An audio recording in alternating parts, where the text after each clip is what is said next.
What happens when a queen consort's hidden resentment finally explodes into public view? When decades of feeling overshadowed by a beloved monarch's legacy becomes too much to bear?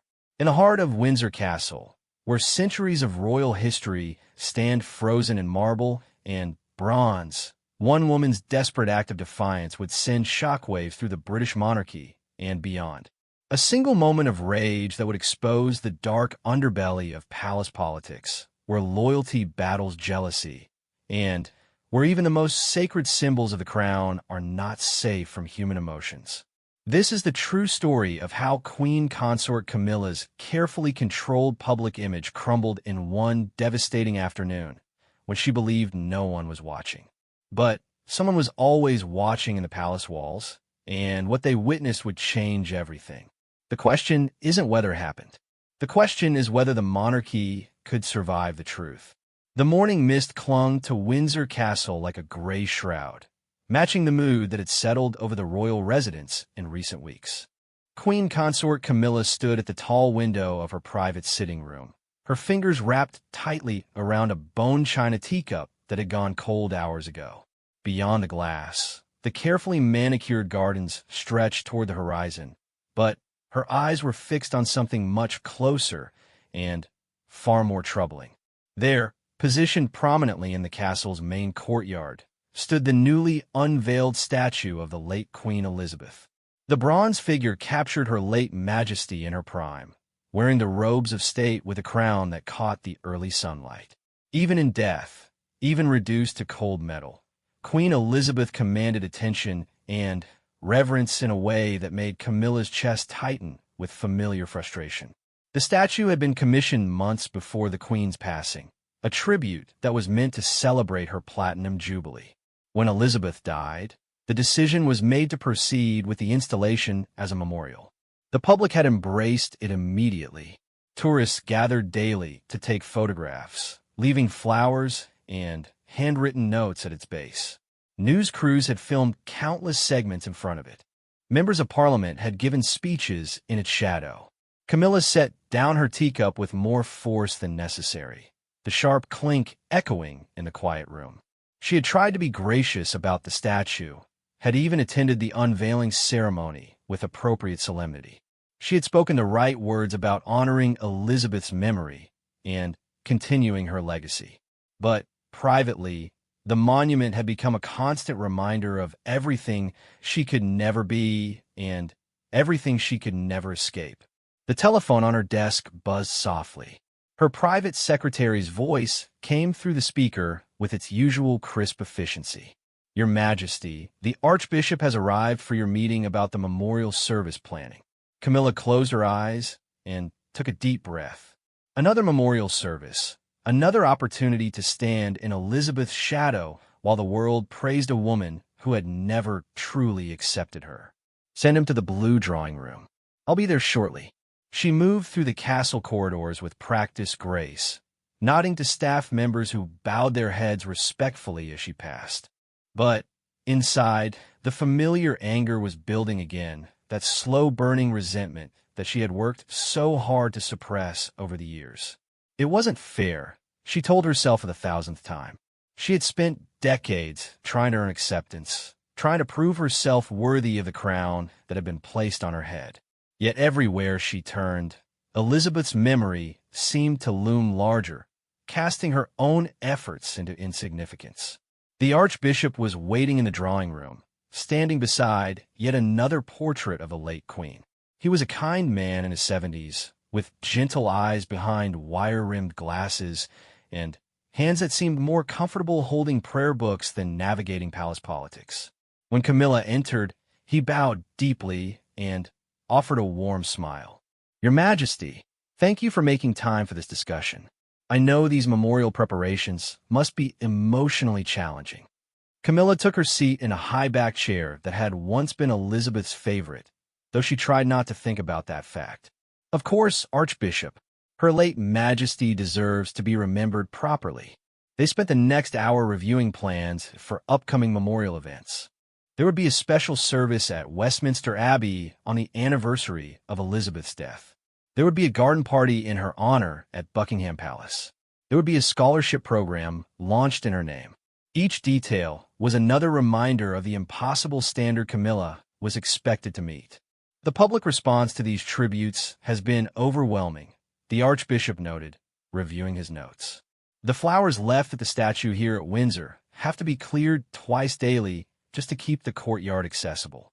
Perhaps we should consider extending the memorial garden around the statue's base. Camilla's jaw tightened almost imperceptibly.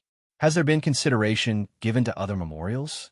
Perhaps something that celebrates the monarchy more broadly, rather than focusing on one individual?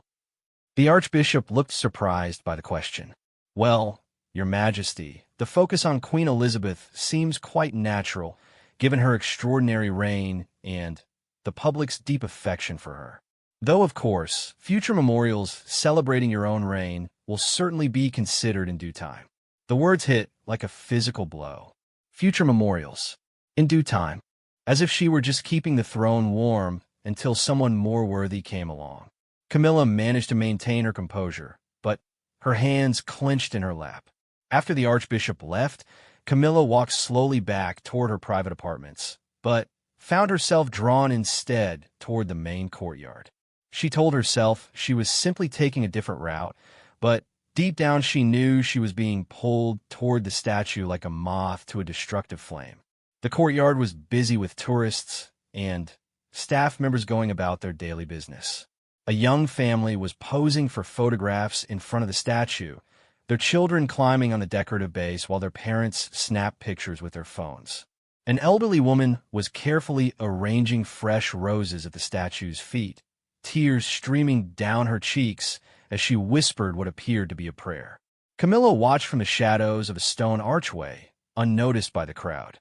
Every smile directed at the statue, every reverent touch of the bronze robes, every whispered word of love and gratitude felt like a knife twisting in her chest. These people didn't just miss Elizabeth, they worshipped her. They saw her as irreplaceable, perfect, untouchable. A group of teenagers walked past, and Camilla heard fragments of their conversation. She was like the perfect queen, one of them was saying. I can't imagine anyone else being able to fill her shoes. Her friends nodded in agreement, glancing dismissively at a nearby poster advertising one of Camilla's upcoming charitable events. The comment shouldn't have stung as much as it did. Camilla had heard worse whispered in palace corridors and printed in tabloid newspapers. But something about hearing it from young people, the very demographic she was trying so hard to connect with, made it feel particularly cruel. She turned away from the courtyard, walking quickly toward the castle's interior, but the damage was done. The seed of an idea had been planted, dark and destructive. What if the statue wasn't there anymore? What if the constant reminder of her inadequacy was simply removed? What if she could finally step out of Elizabeth's shadow, even if only symbolically? The thought was so shocking that Camilla stopped walking entirely, standing frozen in an empty corridor lined with portraits of previous monarchs. She couldn't possibly be considering what she thought she was considering. It would be unthinkable, unprecedented career ending. The scandal would destroy not just her reputation, but potentially the monarchy itself.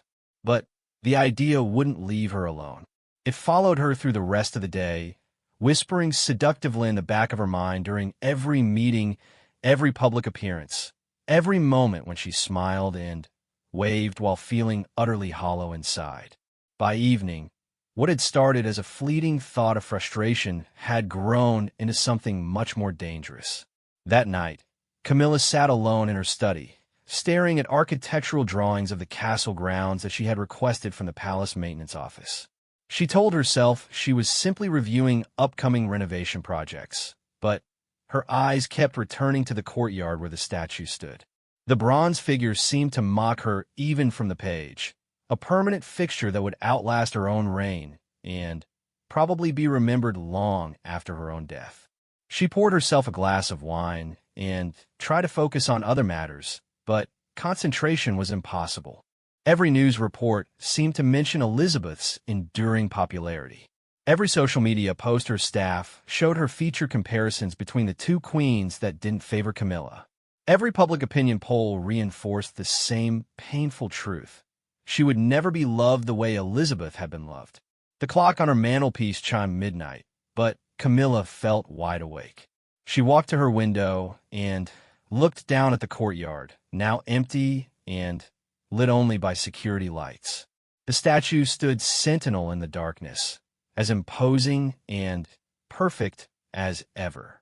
Even without crowds of admirers, it seemed to radiate the confidence and natural authority that Camilla had spent her entire adult life trying to cultivate. Tomorrow there would be another memorial planning meeting. Next week, there would be a documentary crew filming around the statue. Next month, there would be a ceremony marking another milestone in Elizabeth's posthumous acclaim. The reminders would never stop coming, and Camilla would never stop feeling like an inadequate replacement for a legend. Unless something changed. Unless the statue wasn't there to remind everyone of what they had lost and what they had settled for instead. Camilla closed her eyes and took a shaky breath. She couldn't believe she was even entertaining such thoughts, but the emotional pain had become unbearable. Years of trying to be good enough, of smiling through comparisons and criticisms, of pretending that constant reminders of her predecessor's superiority didn't cut her to the bone. Maybe it was time to stop pretending. Maybe it was time to do something that would finally, definitively, put an end to living in someone else's shadow. The decision crystallized slowly, like ice forming on a window. It wasn't rational or wise or defensible, but it felt necessary, even inevitable.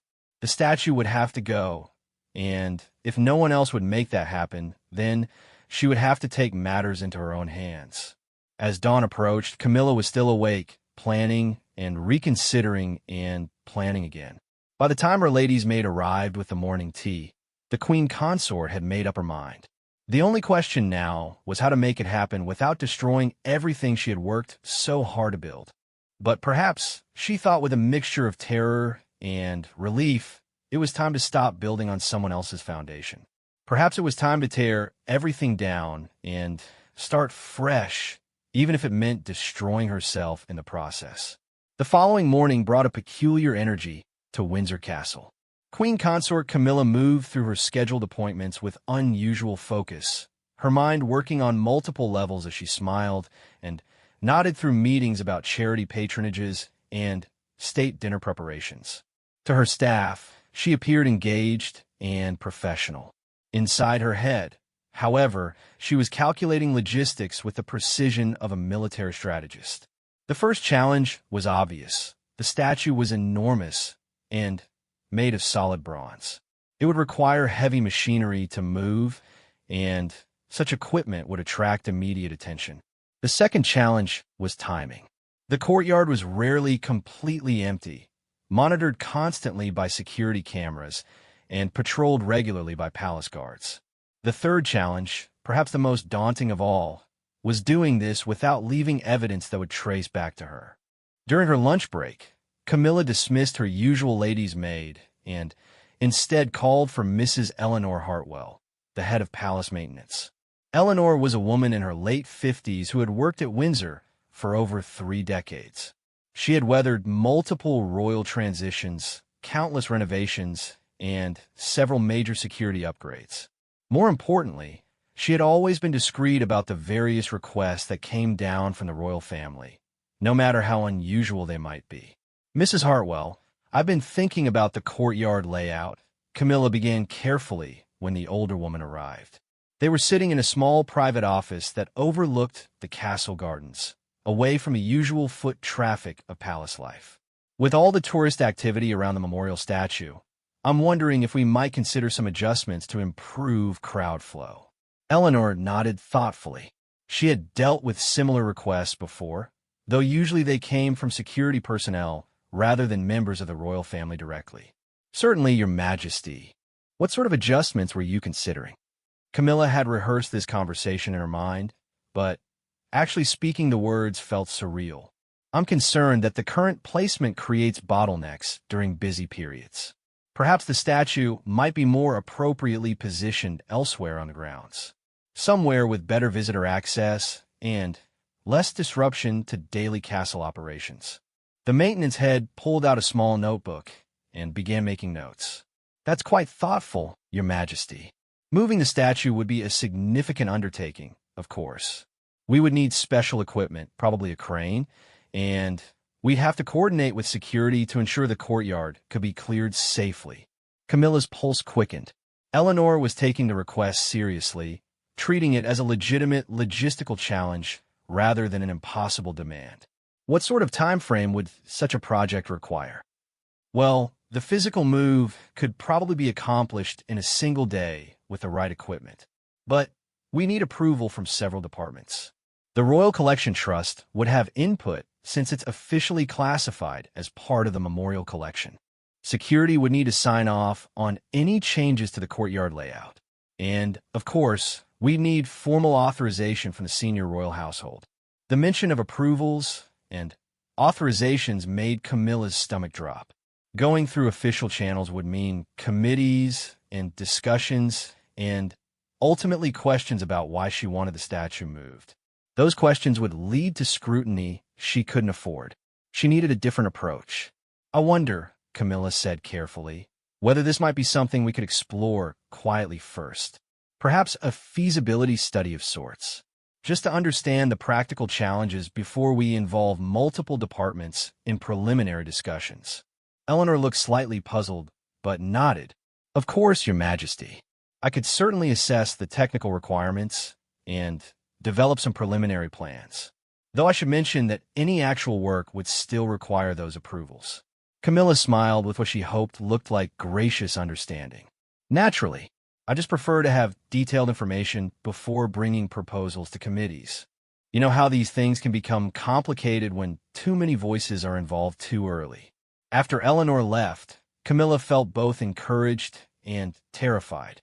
She had taken the first concrete step toward her impossible plan, but she was also beginning to understand just how many obstacles lay ahead. Moving the statue through official channels would be impossible without revealing her motives. She would have to find another way. The afternoon brought a particularly challenging test of her resolve. Prince William and Catherine arrived for a previously scheduled family dinner, and the conversation inevitably turned to upcoming memorial events. William spoke with genuine emotion about preserving his grandmother's legacy, describing plans for additional tributes, and expressing gratitude for the public's continued devotion to her memory. The statue has become such a focal point for people's grief and love, Catherine observed, looking out toward the courtyard where the bronze figure was visible through the dining room windows. "I've seen people traveling from other countries just to see it. There's something about having a physical place to pay respects that seems to bring comfort." Camilla managed to maintain a pleasant expression while internally screaming. Every word of praise for the statue felt like another nail in the coffin of her plan. How could she possibly destroy something that brought comfort to grieving people? How could she be so selfish as to prioritize her own emotional needs over the public's desire to honor Elizabeth's memory? But then William continued, unknowingly twisting the knife deeper. "You know, I think Granny would be amazed by how much love continues to pour out for her. Even she might not have realized how irreplaceable she was. I mean, following in her footsteps would be impossible for anyone." The word irreplaceable hit Camilla like a slap. William hadn't meant it as a criticism of her specifically, but the implication was clear. Elizabeth was irreplaceable, which by definition made Camilla a poor substitute, a placeholder, someone who could never measure up to what came before. She excused herself from dinner early, claiming a headache that was becoming increasingly real. Back in her private study, Camilla found herself staring at her reflection in the mirror above the fireplace. At 76, she knew her time as queen consort would be limited. History would judge her not on her own merits, but in comparison to Elizabeth.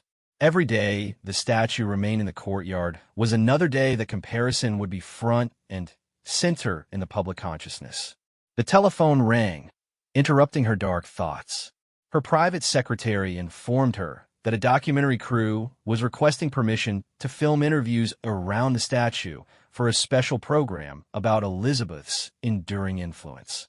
The request was routine, the sort of thing that was approved regularly, but tonight it felt like the universe was mocking her pain. "Schedule it for next week," she heard herself saying. "But I want to review the proposed interview questions first." After hanging up, Camilla realized what she had done. She had just approved another tribute to Elizabeth while simultaneously planning to destroy the centerpiece of that tribute. The contradiction was almost laughably tragic, but it also crystallized her determination. She couldn't keep pretending to support memorials that tortured her.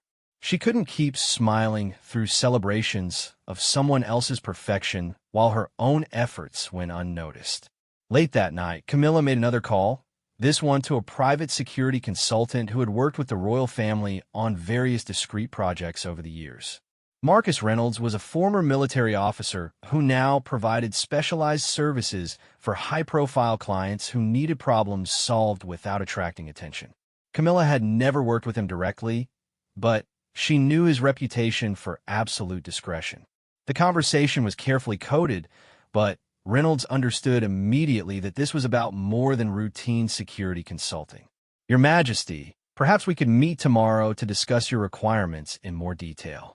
I find these matters are best handled face-to-face." They arranged to meet at a small tea shop in Windsor Village, far from the castle and its surveillance systems.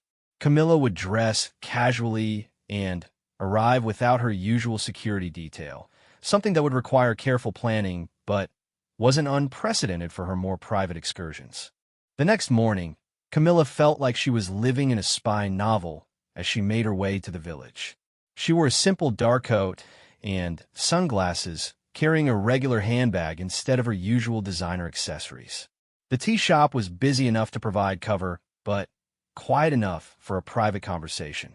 Reynolds was waiting in a corner booth, looking unremarkable in jeans and a sweater. He was a man in his 50s with gray hair and sharp eyes that seemed to take in everything while revealing nothing. When Camilla sat down across from him, he didn't bow or use her title, understanding instinctively that this meeting required a different protocol. "Understand you have a sensitive situation that requires careful handling," he said quietly, stirring his coffee with deliberate casualness. Camilla chose her words carefully. "There's a memorial installation that has become problematic. I need it relocated, but the official channels are complicated. I require someone who can handle the technical aspects discreetly." Reynolds nodded slowly. Memorial installations can indeed be challenging. They often carry emotional weight that makes straightforward solutions difficult. "What sort of time frame are we considering?" The fact that he wasn't asking for more specific details told Camilla that he understood the delicate nature of the request. "Soon, before additional media attention makes any changes impossible." "I see. This would require specialized equipment and coordination. The cost would be significant and the risks substantial. Are you prepared for the potential complications?" Camilla met his gaze directly. "I understand the risks. What I need to know is whether it's possible." Reynolds was quiet for a long moment, clearly weighing factors she couldn't see. "It's possible," he said finally, "but it would require perfect timing and absolute commitment. Once we begin, there would be no way to reverse course or minimize exposure. You would need to be prepared for the consequences, whatever they might be." The gravity of his words settled over Camilla like a heavy blanket. This wasn't just about moving a statue anymore. This was about crossing a line that could never be uncrossed, making a decision that would define her legacy regardless of the outcome. She thought about all the years of feeling diminished, all the comparisons and criticisms, all the reminders that she would never be Elizabeth. "How soon could something like this be arranged?" she asked. Reynolds pulled out his phone and scrolled through what appeared to be a calendar. "There's a maintenance window scheduled for this weekend. Routine work that would provide natural cover for equipment and personnel. If we were to hypothetically move forward, that would be the optimal time frame. 3 days." Camilla felt her mouth go dry. She had expected weeks or months to plan and prepare, but Reynolds was offering her a window of opportunity that was both terrifying and perfect. The castle would be in its usual weekend routine, with fewer staff members and more predictable security patterns. "I need to consider this carefully," she said, though part of her knew the decision was already made. Reynolds nodded and stood to leave. "If you decide to move forward, I'll need confirmation by tomorrow morning." After that, the logistics become considerably more complex. As Camilla walked back to the castle, she felt like she was living in a dream. Every step took her closer to a point of no return, but she couldn't seem to stop moving forward. The statue loomed ahead of her in the distance, still surrounded by its usual crowd of admirers, still commanding attention and reverence that she desperately wanted for herself. That evening, she stood at her window, looking down at the courtyard one last time. Tomorrow she would have to make the final decision. Tomorrow she would either step back from the brink or take the leap that would change everything. The bronze figure of Elizabeth stared back at her from across the distance, silent and eternal and perfect, a reminder of everything Camilla could never be and everything she was about to risk destroying in her desperate attempt to finally matter. Friday morning arrived with an unseasonably cold wind that rattled the windows of Windsor Castle and seemed to mirror the chill that had settled deep in Queen Consort Camilla's chest. She had slept fitfully, waking every few hours to stare at the ceiling and wrestle with the magnitude of what she was contemplating. By dawn, exhaustion and desperation had combined to create a dangerous clarity. She knew what she had to do. The morning brought its usual schedule of appointments, but Camilla moved through them like an actress playing a role she had memorized perfectly. She met with the head of the Royal Foundation to discuss upcoming charitable initiatives, reviewed plans for a state visit from the Prime Minister of Australia, and posed for official photographs commemorating a new scholarship program. To everyone around her, she appeared focused and engaged, the picture of royal composure. Inside her head, however, she was running through every detail of Reynolds' proposed plan. He had called her private mobile phone at precisely 8 o'clock, speaking in the same coded language they had used at the tea shop. The weekend maintenance window was confirmed. Equipment could be positioned under the guise of routine groundskeeping. The security rotation had a predictable gap between 2 and 4 in the morning when the courtyard would have minimal observation. It was now or never. Mom. Her private secretary's voice cut through her thoughts. They were sitting in her study, reviewing the weekend schedule, but Camilla realized she had been staring blankly at the same page for several minutes. The documentary crew confirmed their arrival time for Monday's filming. They'll want to set up around a memorial statue by 9 o'clock. The mention of more filming around Elizabeth's statue felt like fate intervening to push her toward her decision. Monday would bring another celebration of her predecessor's perfection, another reminder of her own inadequacy. If she was going to act, it had to be this weekend, before the media attention made any changes impossible. "Actually, I think we should postpone the documentary filming," Camilla said carefully. "I've been reconsidering whether now is the appropriate time for more memorial programming. Perhaps we should space these tributes out more thoughtfully." Her secretary looked surprised, but made a note. "Of course, ma'am, though I should mention that they've already invested considerable resources in preparation. There might be some disappointment." Camilla felt a stab of guilt. She was already causing problems for innocent people, and she hadn't even committed to her plan yet. But the guilt was quickly overwhelmed by a surge of angry determination. Everyone was so concerned about disappointing people who wanted to celebrate Elizabeth, but no one seemed concerned about the daily disappointment Camilla felt living in her shadow. "Please handle the postponement diplomatically," she said. "Cite scheduling conflicts if necessary." The rest of the morning passed in a blur of routine activities that felt surreal given what she was planning. She attended a brief ceremony honoring palace staff members who were retiring after decades of service. She reviewed menus for upcoming state dinners. She signed dozens of official documents with the flowing signature she had practiced until it became second nature. Every normal activity felt like it might be the last time she performed these duties without the weight of scandal hanging over her head. At lunch, she found herself sitting alone in her private dining room, Picking at a meal she couldn't taste while staring out at the statue that had become the center of her obsession. The bronze figure seemed to mock her even from a distance, standing proudly in the weak autumn sunshine while tourists gathered around its base like pilgrims at a shrine. How many more days would she have to watch this ritual of worship for someone who no longer existed while she, very much alive and tried her best, was treated like an inadequate replacement? The decision crystallized suddenly, with a finality that surprised her.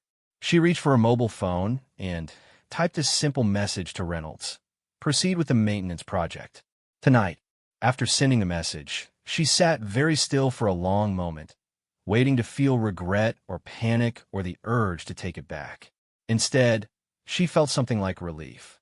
After months of agonizing over her position, years of feeling diminished and overlooked, she had finally taken action.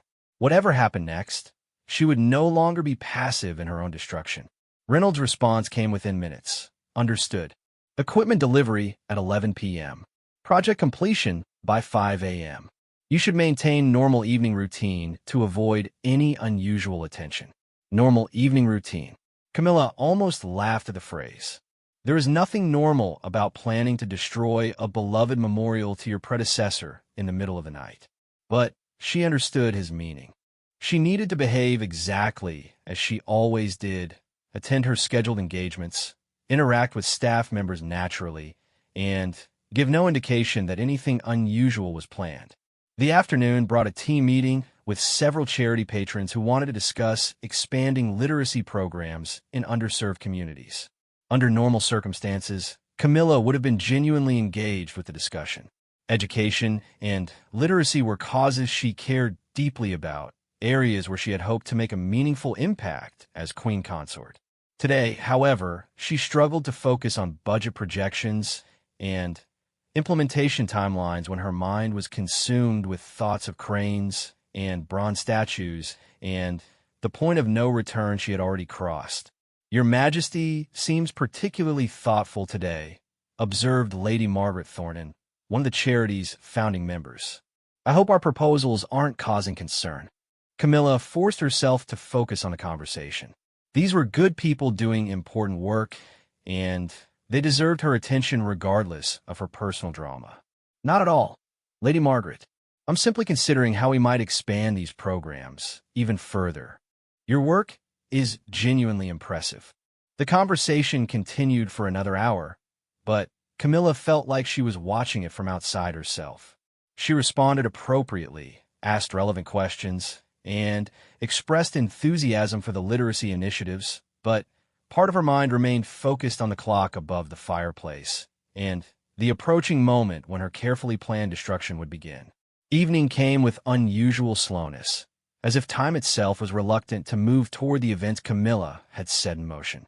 She attended a small dinner party with several members of Parliament and their spouses, making conversation about trade policies and infrastructure projects while internally counting down the hours until midnight. The other guests seemed to find her engaging and well-informed, having no idea that their queen consort was mentally rehearsing the steps that would likely end her reign in disgrace. The public's continued affection for royal traditions is really quite remarkable, commented the Chancellor of the Exchequer during dessert. The response to Queen Elizabeth's memorial statue has been overwhelming. I understand tourists are booking trips to Windsor specifically to see it. Camilla managed to smile and nod appropriately. Her late Majesty continues to inspire people around the world. It's quite moving to witness. The words tasted like ash in her mouth, but she delivered them with practiced sincerity. Every mention of the statue's popularity made her more determined to go through with her plan. She was tired of pretending to be moved by tributes to Elizabeth when they actually made her feel invisible and insignificant. After the guests departed, Camilla went through her normal evening routine with meticulous care.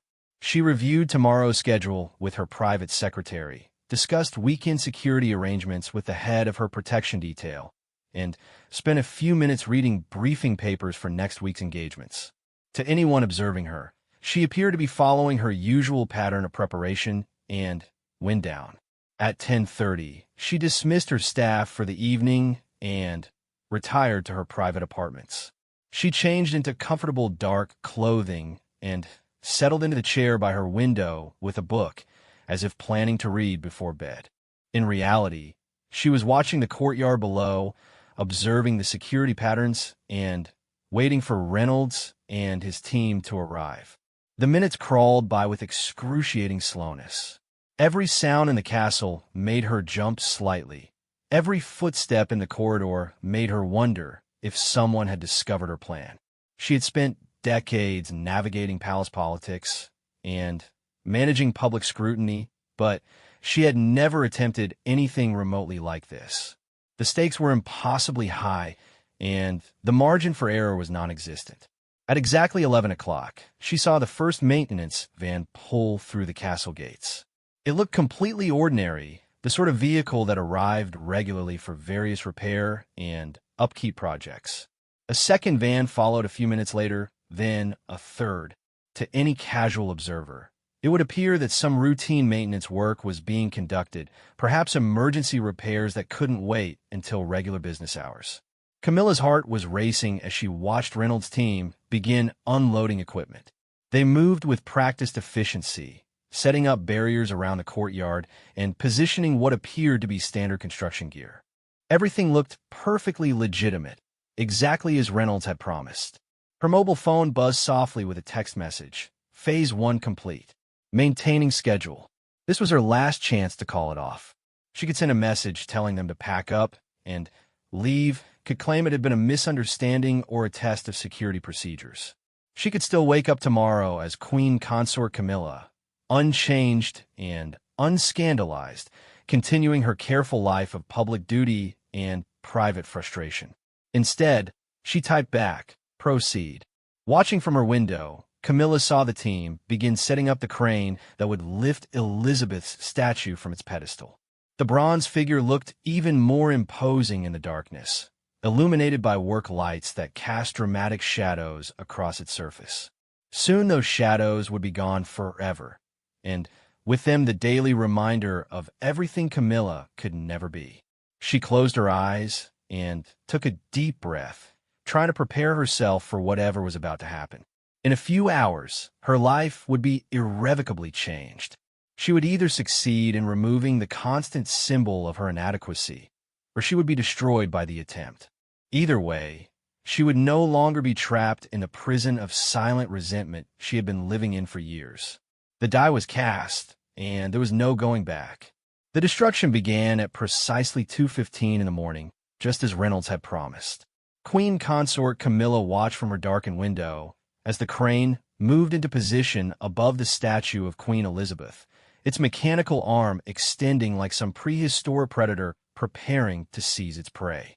The work lights cast harsh white illumination across the courtyard, creating a scene that was both surreal and terrifyingly real.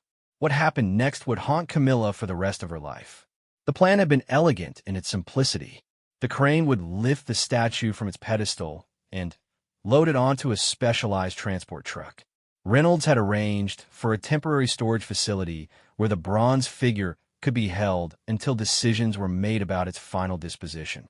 To any observer, it would appear that the statue was being relocated for restoration or security reasons.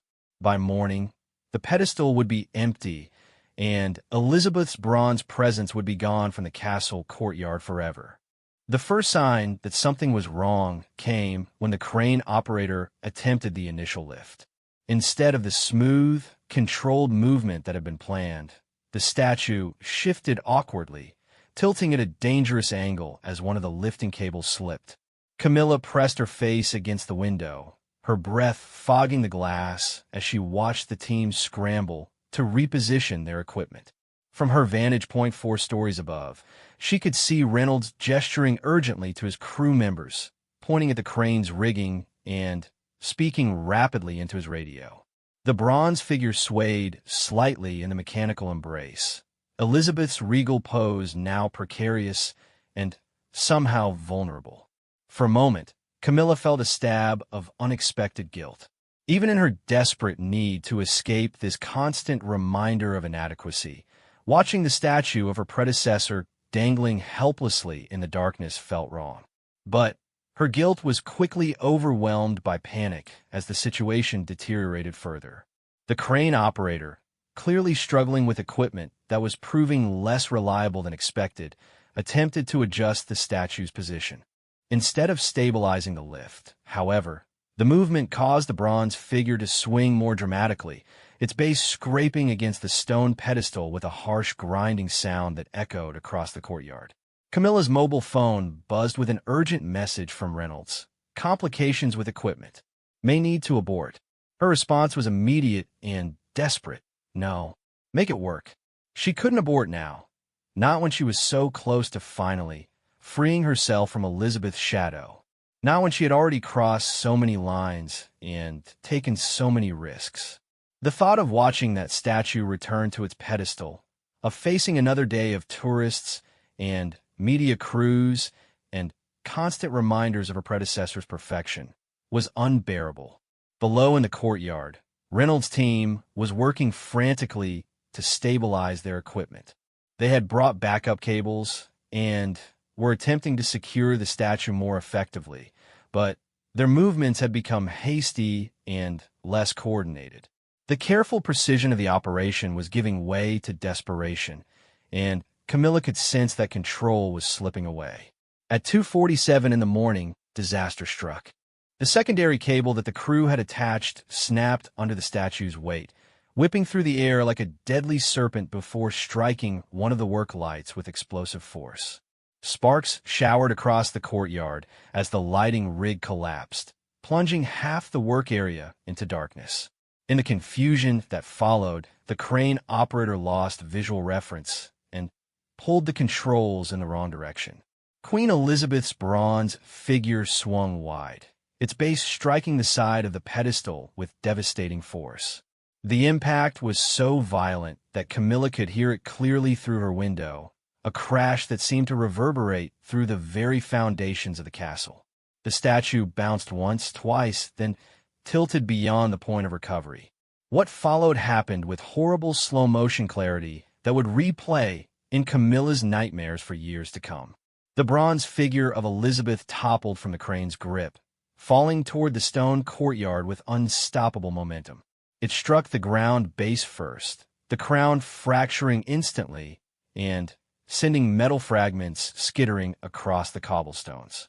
The force of impact cracked the statue's torso, and one of Elizabeth's bronze arms broke away entirely, rolling several feet before coming to rest against a decorative flower planter. The silence that followed was deafening. Camilla stood frozen at her window, staring down at the destruction she had caused. The statue that had tormented her for months, the bronze reminder of her own inadequacy, lay broken and scattered across the courtyard like the remains of some fallen giant. Elizabeth's face, which had gazed serenely across the castle grounds just minutes before, was now turned toward the ground, partially buried beneath the twisted metal of her own robes. Her phone buzzed again, Reynolds' message terse and urgent. Immediate evacuation required. Cannot repair or conceal. The full magnitude of what she had done hit Camilla like a physical blow. There would be no covering this up, no plausible explanation that would satisfy investigators or the public.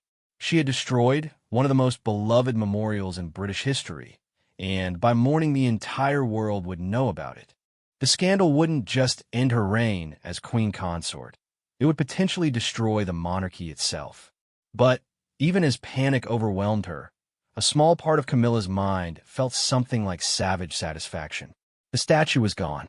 The constant reminder of her inadequacy lay in pieces on the courtyard stones. Elizabeth's perfect bronze face would never again inspire devotion, while Camilla stood ignored in the shadows. The satisfaction lasted exactly 43 seconds. That was when she heard footsteps in the corridor outside her apartments, moving with the quick, purposeful stride of someone responding to an emergency. A moment later, her door burst open without ceremony, and Captain James Morrison of the Royal Protection Squad entered with his weapon drawn and his radio crackling with urgent communications. "Your Majesty, we need you to move away from the window immediately. Morrison commanded, his voice sharp with professional authority. "There's been a security incident in the courtyard, and we cannot ensure your safety in this location." Camilla turned from the window with what she hoped looked like appropriate confusion and concern. "What sort of security incident?" "I heard some noise, but I assumed it was routine maintenance." Morrison's expression was grim as he moved to the window and looked down at the destruction below. Even in the dim light from the remaining work lamps, the extent of the damage was clearly visible. The statue's broken pieces gleamed dully against the dark stone, and Reynolds' crew could be seen hastily packing their equipment while castle security personnel began flooding into the courtyard. "Ma'am, it appears that someone has deliberately destroyed Queen Elizabeth's memorial statue," Morrison said, speaking into his radio as much as to Camilla. "Initial assessment suggests this was a coordinated attack using heavy machinery. We're treating this as a potential terrorist incident until we know otherwise." Terrorist incident. The words hit Camilla like ice water. She had been so focused on her own motivations and pain that she hadn't considered how the destruction would be interpreted by security officials. Of course, they would assume the worst. Of course, they would see this as an attack on the monarchy itself, possibly the first step in a larger plot against the royal family. "Are we in danger?" she asked, trying to project the appropriate level of concern while her mind raced through the implications of Morrison's assessment. "We're securing the castle as a precaution, ma'am. Please move to the safe room while we complete our investigation." The safe room was a reinforced area deep within the castle where the royal family could shelter during security emergencies. Camilla had been there only once before, during a drill following a terrorist attack in London several years earlier. It was equipped with independent communications, food supplies, and medical equipment, everything needed to wait out a siege or coordinate a response to a major threat. As Morrison escorted her through the castle's corridors, Camilla passed windows that offered glimpses of the courtyard below. Each view showed more destruction than the last. The broken statue looked even worse from different angles, its scattered pieces creating a scene of devastation that would be impossible to minimize or explain away. Security personnel were setting up barriers and floodlights, transforming the courtyard into something resembling a crime scene. Because that's exactly what it was, Camilla realized with growing horror. She had committed a crime, possibly several crimes. Destruction of public property, vandalism, conspiracy. She wasn't exactly sure what charges might apply, but she knew there would be charges. The legal consequences she faced were potentially catastrophic. But the legal implications, serious as they were, paled in comparison to the political and personal destruction that awaited her. By morning, news of the statue's destruction would be spreading around the world. Social media would explode with outrage and conspiracy theories. Parliament would demand investigations. The public who had barely accepted her as queen consort would turn against her completely. In the safe room, surrounded by the sterile efficiency of emergency communications equipment, Camilla found herself in the surreal position of receiving regular updates about the investigation into her own crime. Morrison and other security officials moved in and out, briefing her on their progress while she nodded and asked appropriate questions about the search for the perpetrator she knew they would never find. "The equipment used suggests a professional operation," Morrison reported during one update. "The perpetrators had detailed knowledge of castle security protocols and access to specialized machinery. We're reviewing all maintenance contracts and personnel records for possible connections." Camilla maintained her expression of concerned interest while internally screaming. Every detail Morrison shared made her more aware of how thoroughly she had underestimated the scope of her crime. This wasn't just about moving a statue she disliked. This was about destroying a beloved national symbol, violating the security of a royal residence, and potentially traumatizing millions of people who had found comfort in Elizabeth's memorial. As dawn approached, bringing with it the inevitable discovery and global scandal, Camilla sat in the safe room and tried to prepare herself for the destruction of everything she had worked to build. The statue of Elizabeth lay broken in the courtyard, finally silenced and defeated. But in destroying her predecessor's bronze memorial, Camilla had also destroyed herself. The irony was devastating. In her desperate attempt to escape Elizabeth's shadow, she had ensured that her own legacy would be forever defined by this single, catastrophic act of destruction. History would remember her not as a queen consort who tried her best to serve her country, but as the woman who smashed the memorial to Britain's most beloved monarch in a fit of jealous rage. Outside the safe room's reinforced walls, the investigation continued, and the sun began to rise on what would undoubtedly be the worst day of Camilla's life. The sun rose over Windsor Castle like a judge preparing to deliver sentence, its pale light illuminating the destruction in the courtyard with merciless clarity. Queen Consort Camilla remained in the safe room, watching through security monitors as investigators photographed every fragment of the shattered statue, every scrape mark on the cobblestones, every piece of evidence that would eventually lead back to her. She had been awake for over 24 hours, but exhaustion seemed irrelevant now. Her mind was operating with the sharp, desperate clarity that comes with knowing your entire world is about to collapse. Through the reinforced walls of the safe room, she could hear the controlled chaos of a major security investigation, voices speaking urgently into radios, footsteps echoing through corridors as personnel moved to secure the castle and search for perpetrators who had already vanished into the darkness.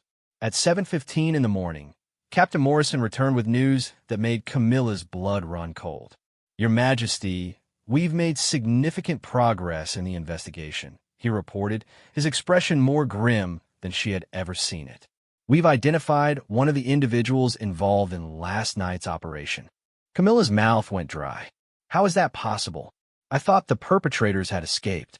Morrison consulted his notes with the methodical precision of a career military officer. "One of our guards was conducting a routine patrol when the attack began. Guard Sergeant Thomas Whitmore was making his regular rounds of the castle perimeter when he witnessed the destruction of the statue. He immediately reported the incident, but..." Morrison paused, clearly struggling with whatever he was about to reveal. "Sergeant Whitmore has been with the Royal Protection Squad for 18 years. He's never had a single mark on his record, never shown any sign of disloyalty or questionable judgment. But when we interviewed him this morning about what he witnessed, his account was deeply troubling." Camilla felt her chest tightening with each word. A witness. Someone had seen everything, and that someone was a royal guard with 18 years of impeccable service.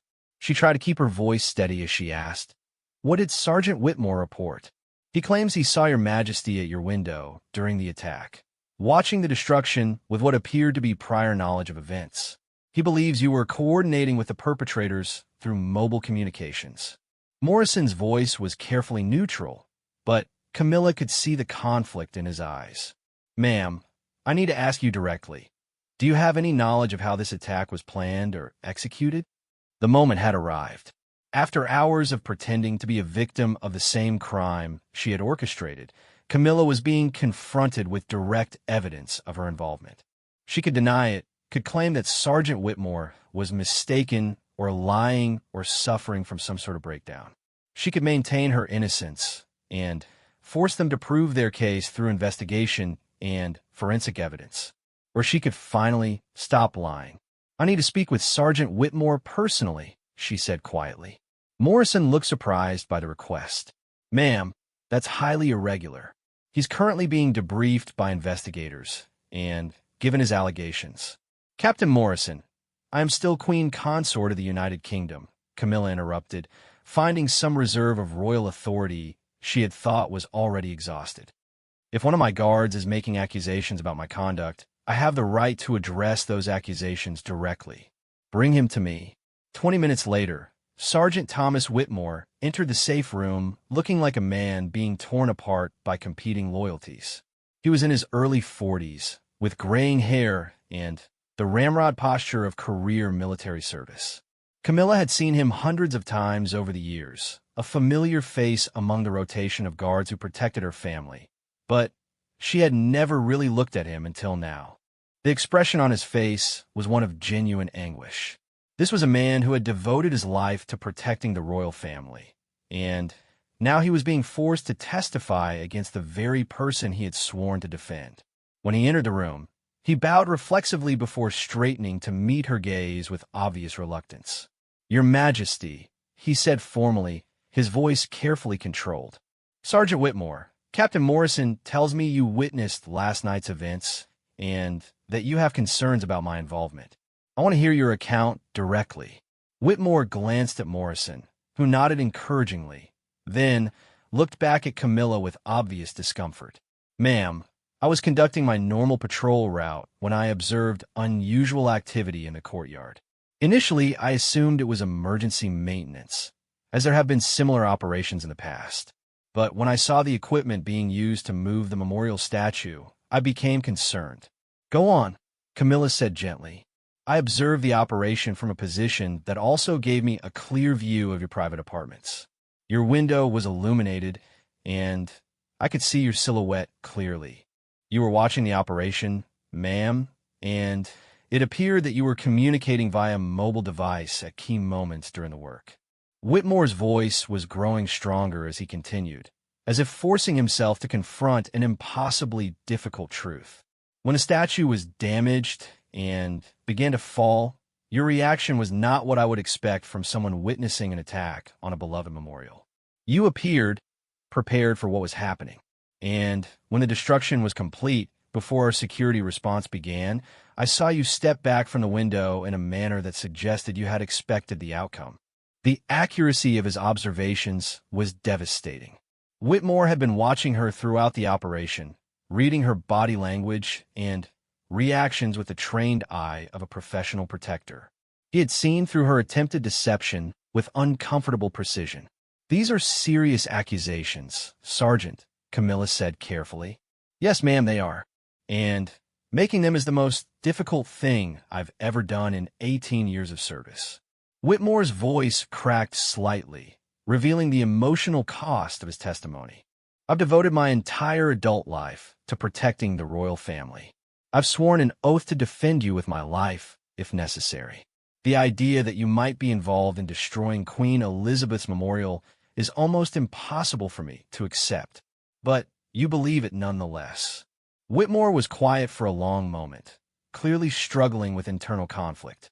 "Ma'am, I don't want to believe it.